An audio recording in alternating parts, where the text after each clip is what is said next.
I've been a redhead for 10 years now, so why am I dyeing my hair back to my natural color now?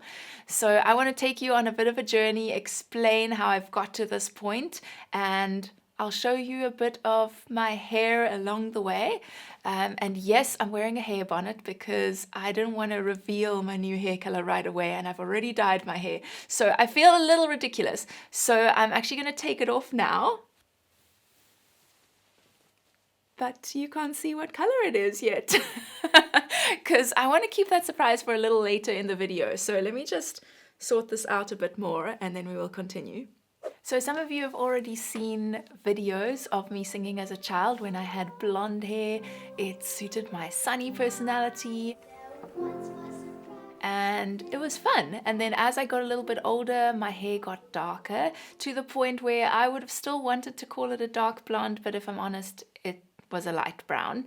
And I kept that natural hair color right the way through school and university. I guess I just was a little afraid to try something new. But then I got to the point where I really wanted a change, and I did have this idea of red hair in my head already then. I thought it would be fun. I remember really liking red hair when I was a child. I had a teacher who I really admired who had red hair, and I just thought it was really cool. I guess also Anne of Green Gables, all of those references growing up.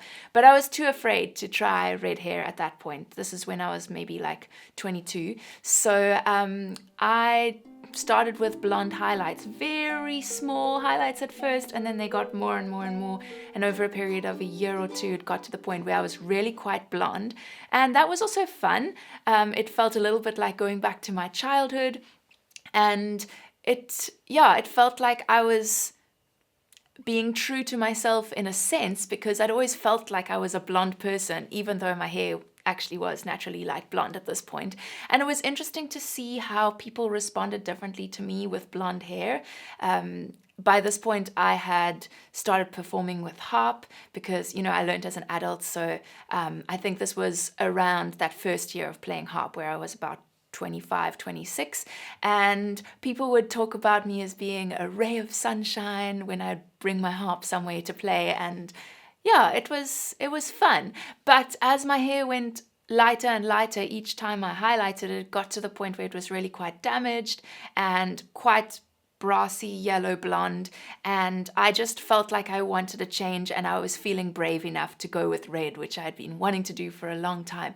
So I took the brave step to dye my hair red, and it felt exciting and new. At first I was a little unsatisfied because when I dyed it at the salon, it was like this pinkish red, and I really wanted it to be like ginger natural red looking.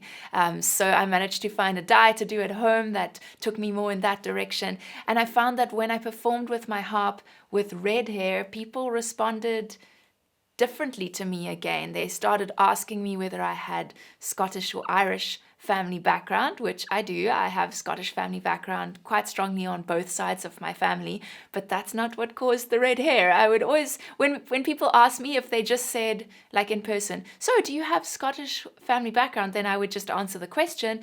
But sometimes I would add in, especially if they actually directly asked, is that where you got your red hair from? Then I would say, no, it's from a bottle.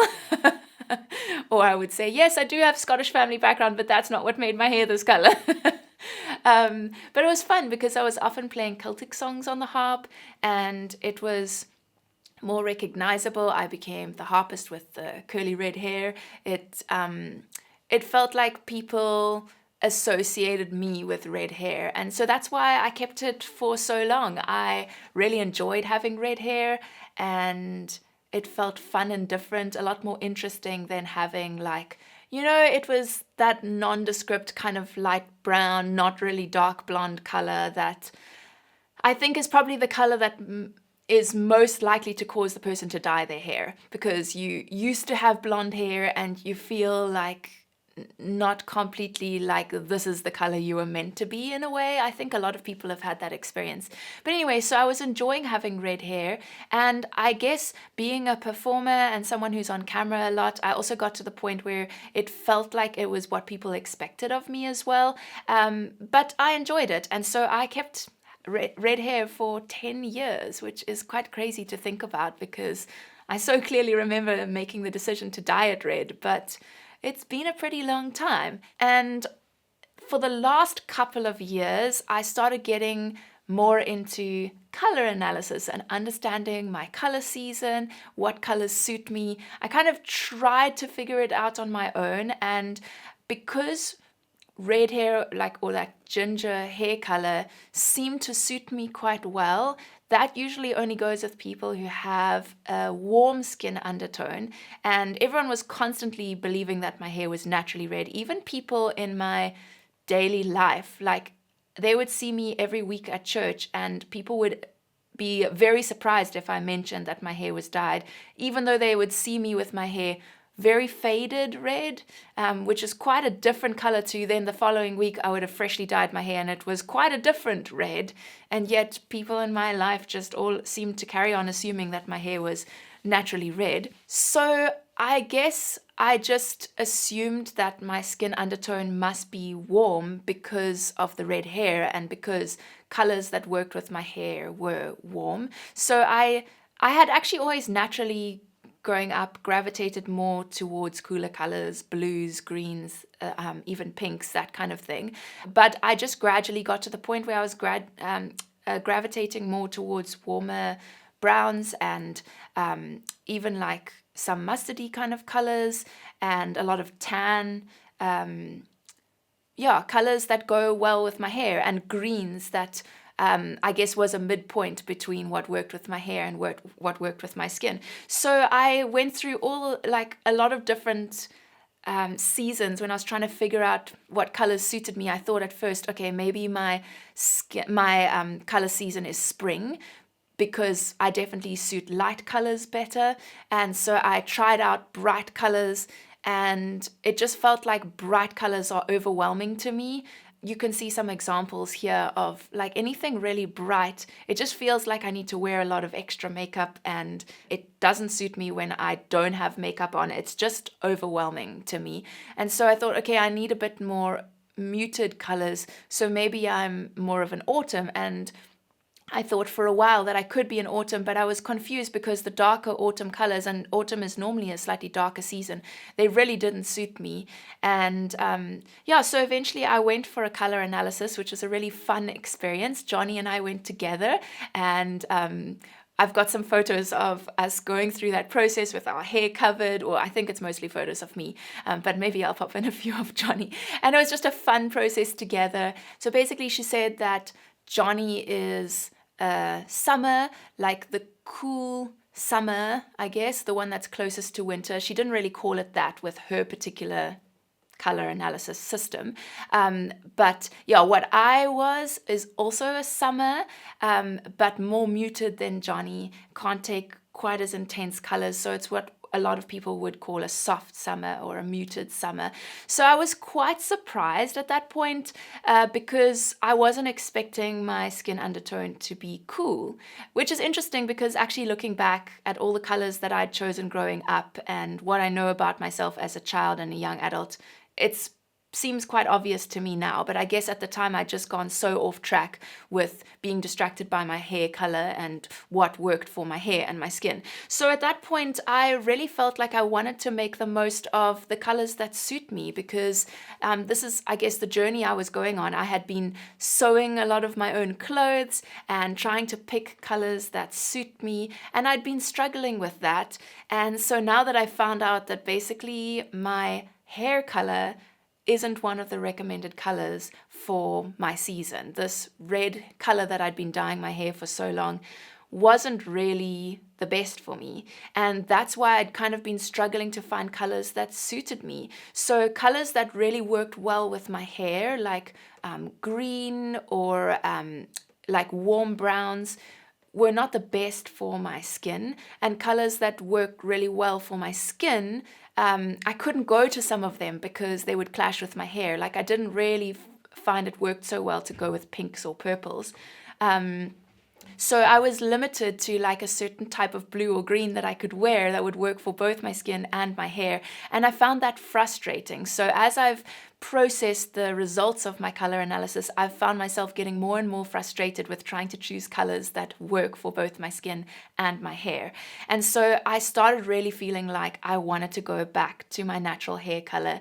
I guess it wasn't just about choosing clothes that suit me, but it was also about feeling like I could truly accept the way that I'm like created to be. I guess the colors that we're born with or that we naturally have are really naturally best suited to our skin and our natural beauty. And I just really wanted to embrace that. But I also felt a bit afraid to take that step because it had at this point been like, I don't know, 8-9 years of having my hair dyed red and really being recognized for that. And I didn't know how that would affect things, whether people would recognize me less, whether it wouldn't work as well on camera. So it was a bit tricky to make that decision. And it's actually been like a year and a half in the making. But I found myself feeling more and more like this is the step I wanted to take. I found that as I'm walking around with Caleb with my red hair and him with his not a lot of but blonde hair, people often ask me, oh, I wonder if he'll end up with red hair like yours. And I've had that conversation so many times where I'm trying to explain to people, no, my hair was actually blonde like his when I was young. And then I'm trying to find a reference to like explain to them what color my hair naturally is. I'm like, oh, it's kind of like that person's, but no, a little bit lighter or a little bit darker. And then I'm trying to look on my phone to find a reference photo. And it's just been a weird thing where I've been feeling like I wish my hair was still my natural color. And now people are misunderstanding the relationship between my hair and my child's hair because my hair is dyed. And it's kind of highlighted that feeling of this is not really truly me, and it's been a bit of a weird experience. In the meantime, I guess I haven't really mentioned that I cut my hair quite a bit shorter along the way, and that was because after having Caleb, who is now a year and a half old, I lost quite a lot of hair with postpartum hair loss, and also the hair that I did have wasn't curling like it used to, so I just was quite frustrated with this hair that was just sitting and kind of thinned out, and then I was getting regrowth of thicker and curlier hair, and it was just not a great situation. So my hairdresser recommended the only way you can really fix this is to cut it off. So I wasn't necessarily planning to go short, but it felt like it was better than the long hair that I was struggling with. So I cut off my hair, but it was still red, and then I decided that it was time to go back to my natural color. So what I did to prepare for this is I went and looked back on photos of what my hair used to look like before I started dyeing it blonde. And I sent that to my hairdresser,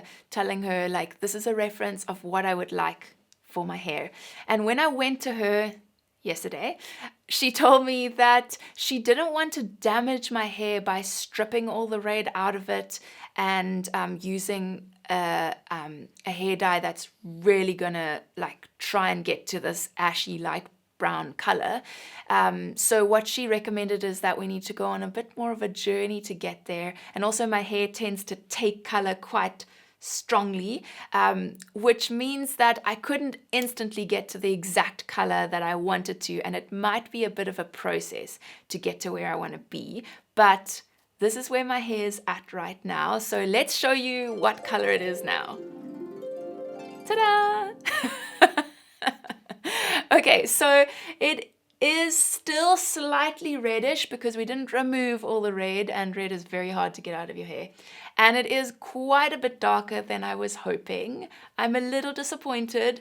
She did tell me that it's going to fade because it's not a completely permanent dye, and as it fades it will get a little less dark, but also more of the red will start peeking through. So we're only really going to be able to get back to my natural hair color when all the red has grown out. But it's a starting point. It's a step on the journey towards my natural hair color. So I'm glad that I've taken this step, even if it's not exactly what I was hoping for. We'll get there. The other thing I asked my hairdresser when she was dyeing my hair, because I had, a little bit of regrowth just beforehand, and I asked her afterwards, did you happen to see any grays in the hair? Because I've been dyeing my hair for so long that I don't even know if I have any gray hairs. And she said she didn't notice any, but we'll see. So I'm kind of curious to see, as when I do actually grow out my hair, whether I'll have some natural highlights in there. But so far, no one has mentioned when looking at my roots that they've found any grays. So we'll see.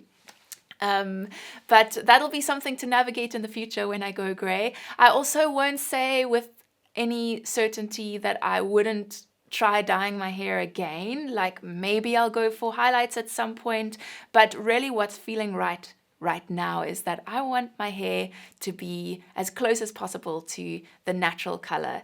And I'm really excited about that step, because it's more than just about my hair color. I think it's also like being okay with and fully accepting that the way my hair naturally is enough, and it doesn't have to be more interesting or pop more on camera, and I don't need to change the color to please other people, because I guess at some point it started feeling a little bit like that. Like, if I were to just choose for me, I would want my natural hair color, but it seems to be working really well for my job, I guess, and for performing and all of that, to have red hair. So I'm glad to be taking this step to do what feels more authentic to me. So as I move forwards, I'm excited to see what my natural hair color actually is as it eventually emerges. I'm a bit sad that it's a bit of a process and I couldn't get there right away, but I guess that's life. And yeah, it's just exciting to be taking this step towards being more in a line with who I feel is truly me. Not that I regret being red for 10 years. I think that was great and fun, and it felt like the right thing at that time. But this is what feels right for me now. I'm also curious to see how this affects my creativity. Of course, it will definitely affect the colors that I choose when I'm sewing clothes for myself, but maybe this kind of coming home to a more authentic sense of self might actually affect my creativity with music and with other things as well. So that'll be interesting to see. And I'm curious to hear from you as well. Is there anything that you relate to from this video? Is there anything in your life that maybe feels like it's out of alignment or not truly who you want to be, or feels like exactly your right self of who you were created to be? And is there any step that you can take towards that? I want to encourage you that you don't have to do what feels like other people expect of you. It's important to do what feels like the right thing for you in the space that you're in right now. Of course, also considering other people in like a loving way, but I think sometimes we allow other people's expectations of us to affect our decisions more than we should. So yeah, that's where I'm at, and I wanted to share that story with you today, and I'm sending lots of love.